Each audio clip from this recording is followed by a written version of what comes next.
Sony's been an extremely great partner for us in moving to the console. At Blizzard, our heritage was actually console games. Obviously, we've been away for a while, so we had a little bit to learn, and we looked across all the franchises to see, which one would really be the most appropriate to bring across. And we felt that Diablo was by far the easiest win. It is the granddaddy of action RPGs. When the first one came out in the late 90s, it really said, RPGs don't need to be this slow, sort of pondering epic. They can be these awesome, rock concerts, and you can sort of like just smash things and kill a bunch of monsters and get a whole bunch of epic loot. It just connects you to that experience. And I think it's super important for us that the player feels that they are in the screen with their character. And partly because our players on console are sitting 10 to 15 feet away from the action. So the more we can make them feel that they are the action, they are the barbarian, the more epic and visceral the experience is. So for us, the thing that's exciting about the new console is actually the controller. That's where it all begins. That's where you develop that relationship with your character on the screen. At Blizzard, we have this sort of philosophy that control is king.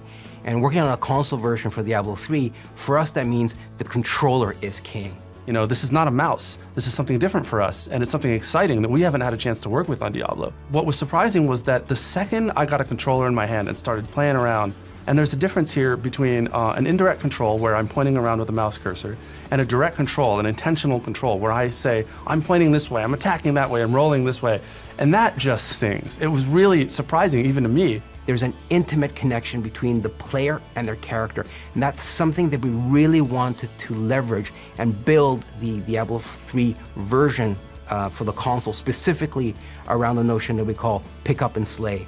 So on console, when you pick up the DualShock 4, when you flick the right stick, your character actually performs a sort of dodge move that is unique to the console. And we added that, I think, first because PlayStation players are going to have this expectation that as a console game, I should be able to do that. I should be able to have this cool sort of dodge mechanic, and we wanted to give them that.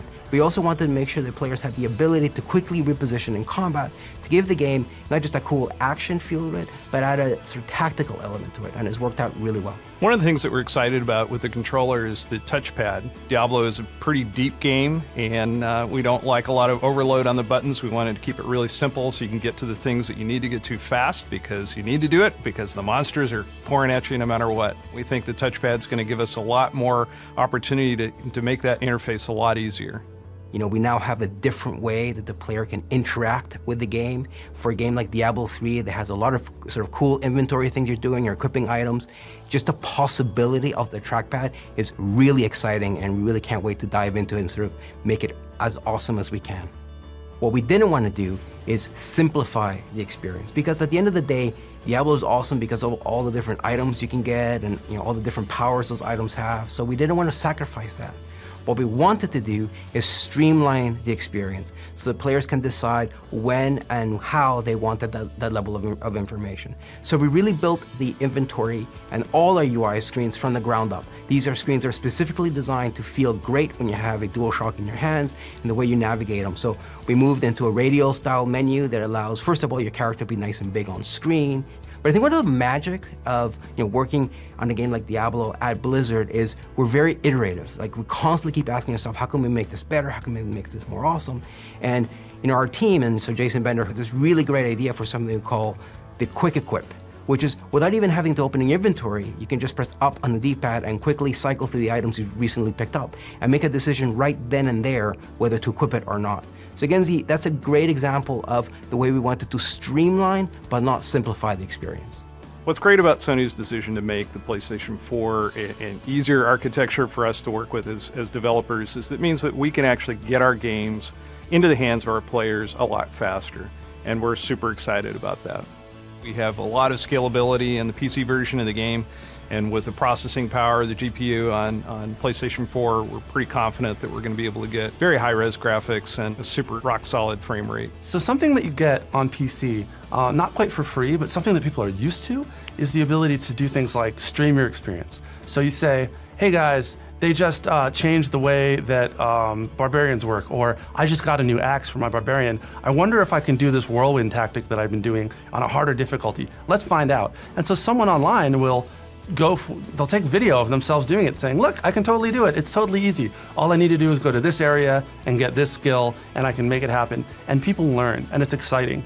I think the share button, I think, has this potential to sort of really fundamentally change the way players interact with not just the game, but with one another.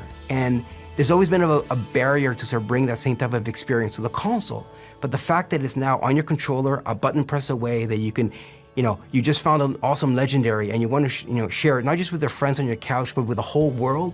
The fact that that's a button press away is just such a great thing to bring to players. And I think it's one of those things that, especially when we start talking about it sort of internally, is that we sort of get the potential, but it's not until we actually see it in action, and more importantly, see players engage with it and see what they do with it, that's where we're going to see the true promise of the share buttons come to life. But also, multiplayer is huge. I am able to sit there on the same couch with my friends. And you're going up against, the legions of the burning hells, and it really makes the experience, as I said before, immediate and sort of very social. And then, of course, we can also play with people who are remote. So 3 of us might be sharing a view on the couch, looking at the same screen. Someone else might be playing from somewhere else in the country, and we can all play together. That is just great.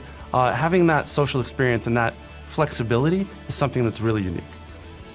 That's what console gaming is all about. It's a more intimate experience right there in the living room, a shared experience, with your friends, with your family. And we think that Diablo is a perfect game to allow you to do that.